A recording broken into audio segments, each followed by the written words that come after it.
Hello friends, welcome to another video. आज इस video में हम समझने वाले हैं हमारे ज्यूरिस्प्रूडेंस के एक बहुत ही इम्पॉर्टेंट टॉपिक के बारे में, जहां से आपका सवाल हमेशा पूछा जाता है, चाहे वो यूपी पीसीएस जे हो, चाहे वो आपका उत्तराखंड हो या फिर यूजीसी नेट का पेपर हो। जी हाँ, तो चलिए शुरू करते हैं और समझते हैं उस इम्पॉर्टेंट टॉपिक के बारे में, और वो है आपका हॉफेल्ड का ज्यूरल रिलेशंस। जी हाँ, हॉफेल्ड ने जो आपके ज्यूरल रिलेशंस के बारे में बात किया था, ज्यूरल और उसके कोरिलेटिव्स, उसकी हम एक ट्रिक को समझेंगे जिसमें वो इसके ज्यूरल के कोरिलेटिव्स और इसके ऑपोजिट्स के बारे में बात करते हैं, जहाँ पर वो राइट्स, ड्यूटीज़, लाइबिलिटीज़, डिसेबिलिटीज़ के बारे में बात करते हैं। तो चलिए जानते हैं उस ट्रिक को।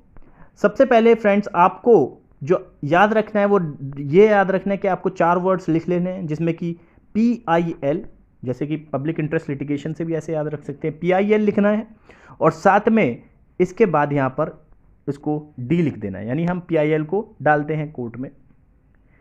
अब इस जगह हम जब कोरिलेटिव्स की बात करेंगे, अगर हम कोरिलेटिव्स की बात करेंगे तो हमें किस तरीके से इसको चलना है लेकर के, आपको इस तरीके की एरो बना लेनी है अपने रफ शीट पे। और कोरिलेटिव में P यहां पर स्टैंड करता है, P स्टैंड्स फॉर पावर, और पावर, और L यहां पर स्टैंड करता है, जैसा कि आप जानते हैं L stands for liability, L stands for liability. जब पावर की बात होगी तो power is correlative to liability, और अगर ये I आ गया तो I stands for immunity, I stands for immunity, and D stands for. और अब अगर हम बात करें ऑपोजिट के बारे में, तो अब एरो हमने कोरिलेटिव में बनाई थी नीचे की तरफ, कोरिलेटिव्स में हमने एरो बनाई थी नीचे की तरफ, लेकिन ऑपोजिट में हमें क्रॉस कर देना है एरो को, यानी पावर का जो ऑपोजिट होगा वो होगा डिसेबिलिटी, पावर का ऑपोजिट होगा डिसेबिलिटी, और वहीं इम्यूनिटी का ऑपोजिट हो जाएगा आपका लायबिलिटी। तो ये याद रखना है। इसके अलावा अनदर थिंग इज, जब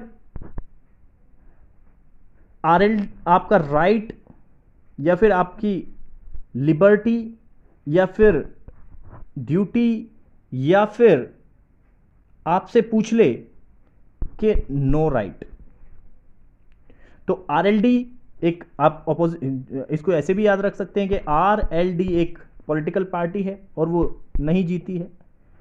तो R के जब हम कोरिलेटिव के बारे में बात करेंगे, R here stands for right, और राइट का जो कोरिलेटिव हो जाएगा वो हो जाएगा ड्यूटी।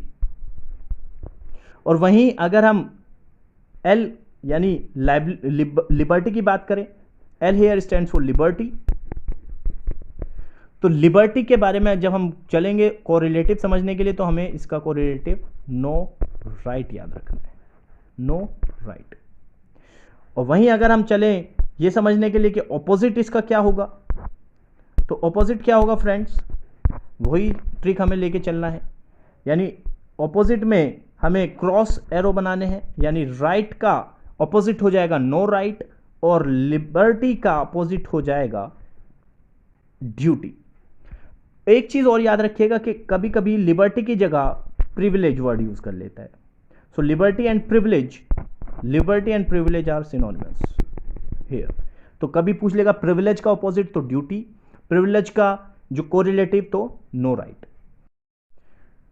आज के लिए इतना ही फ्रेंड्स, नेक्स्ट वीडियो में फिर मिलते हैं। तब तक के लिए अपना ख्याल रखिए और हमारे चैनल को शेयर कीजिए और सब्सक्राइब कीजिए। Thank you friends.